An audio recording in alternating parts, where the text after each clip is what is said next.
มาดากัสการ์เกาะในทวีปแอฟริกาที่มีเอกลักษณ์เฉพาะตัวในเรื่องของความหลากหลายทางชีวภาพทั้งสัตว์และพันธุ์พืชเฉพาะถิ่นที่พบได้เฉพาะที่นี่ที่เดียวรวมไปถึงภูมิประเทศที่ไม่เหมือนใครครบทั้งป่าฝนเขตร้อนทะเลทรายแห้งแล้งที่ราบสูงที่ราบลุ่มเขียวขจีเสริมด้วยป่าโกงกางตลอดแนวชายฝั่งและแนวปะการังอุดมสมบูรณ์ในท้องทะเลอับดุลไททูบขออาสาพาทุกคนท่องไปในมาดากัสการ์ดินแดนมหัศจรรย์แห่งแอฟริกาไปติดตามกันครับ 1.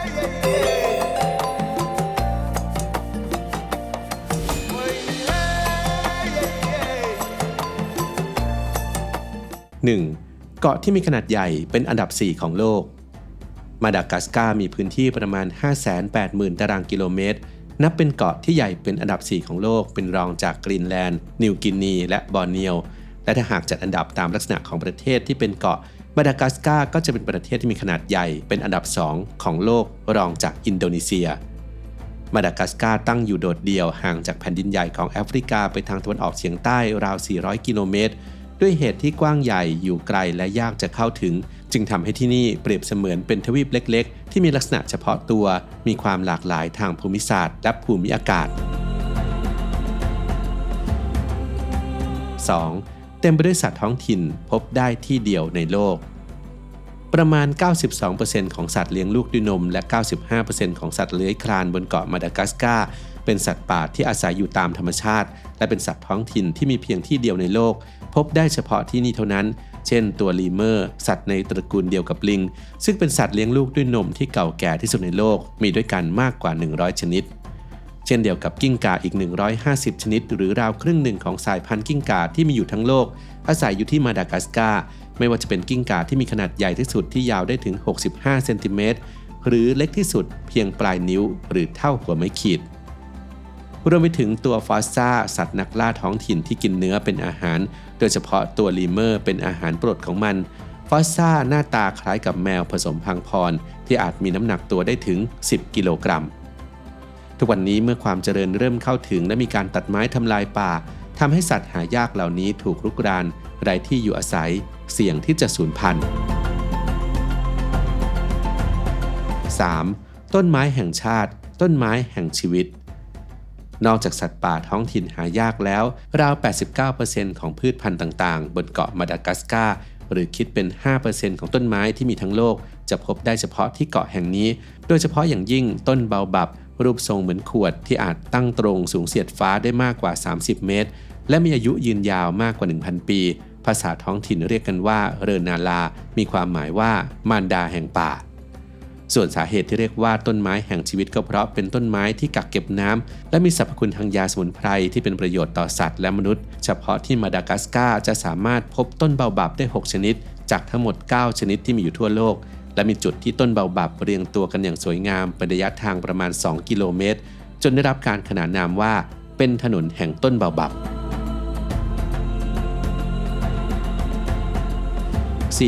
ประชากรปัจจุบันเพิ่งมาตั้งรกรากได้เพียง 1,500 ปีแม้ทวีปแอฟริกาจะเป็นทวีปเก่าแก่ที่มีหลักฐานการตั้งถิ่นฐานของกลุ่มโฮโมเซเปียนมาตั้งแต่เมื่อราว 300,000 ปีก่อนแต่ทว่าสำหรับเกาะมาดากัสการ์การค้นพบร่องรอยของมนุษย์โบราณที่เก่าแก่ที่สุดมีอายุย้อนหลังไปประมาณ 1,500 ปีเท่านั้นและสูญพันธุ์ไปนานแล้ว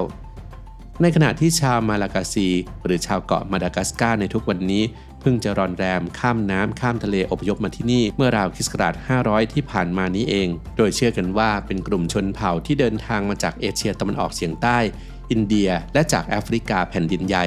เกิดการผสมผสานทางวัฒนธรรมเกิดเป็นรัฐก่อนจะถูกฝรั่งเศสรุกรานอยู่นานกว่า10ปีและตกเป็นอาณานิคมของฝรั่งเศสในที่สุดในปี 1893 และต้องรอจนถึงปี 1960 จึงค่อยได้รับเอกราชปัจจุบันมาดากัสการ์มีประชากรประมาณ 31.2 ล้านคน 5. นำร่างบรรพบุรุษขึ้นมาจากหลุมเพื่อเฉลิมฉลองชาวมาลากาซีมีอิสระในการเลือกนับถือศาสนาแตกต่างกันไปมีทั้งคริสต์อิสลามและฮินดูแต่ส่วนใหญ่ยังคงศรัทธาในศาสนาพื้นเมืองดั้งเดิมที่ให้ความสำคัญกับการเคารพบรรพบุรุษและพระเจ้าผู้สร้างนามว่าซานาฮารีตามความเชื่อที่มีมาแต่โบราณฟามาดิฮานาหรือการพลิกกระดูก เป็นพิธีกรรมทางความเชื่อและวัฒนธรรมดั้งเดิมที่สืบทอดกันมาช้านานจัดขึ้นเพื่อแสดงความเคารพบรรพบุรุษและสร้างความสามัคคีกันในครอบครัวโดยจะมีการนำร่างขึ้นมาจากหลุมฝังศพออกมาทำความสะอาดห่อหุ้มด้วยผ้าผืนใหม่แล้วเฉลิมฉลองเต้นรำและนำร่างแห่ไปโดยรอบก่อนจะนำกลับไปฝังตามเดิมที่ทำเช่นนี้ก็เพื่อให้ลูกหลานได้รู้จักและสร้างความผูกพันกับผู้ที่ล่วงลับไปแล้ว 6. เคยเป็นแหล่งชุมนุมของโจรสลัดในช่วงยุคทองของการปล้นเรือสินค้าราวค.ศ. 1670 ถึง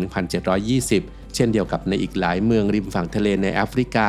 มาดากัสการ์เคยเป็นศูนย์รวมที่เหล่าโจรสลัดจากที่ต่างๆจะมารวมตัวกันเพื่อแลกเปลี่ยนสินค้าพักผ่อนและพบปะสังสรรค์กันโดยเฉพาะอย่างยิ่งที่อิลแซงมารีหรือในภาษาท้องถิ่นว่าโนซีโบราฮาเกาะเล็กๆที่ตั้งอยู่ทางตะวันออกของมาดากัสการ์โดยในยุคที่การปล้นสะดมทางทะเลรุ่งเรืองนั้นมีโจรสลัดมาอาศัยอยู่ที่นี่มากกว่า 1,000 คนโดยหลักฐานที่ยังคงหลงเหลือมาจนถึงปัจจุบันคือหลุมฝังศพของเหล่าโจรสลัดที่ได้มาเสียชีวิตและฝังร่างเอาไว้ที่นี่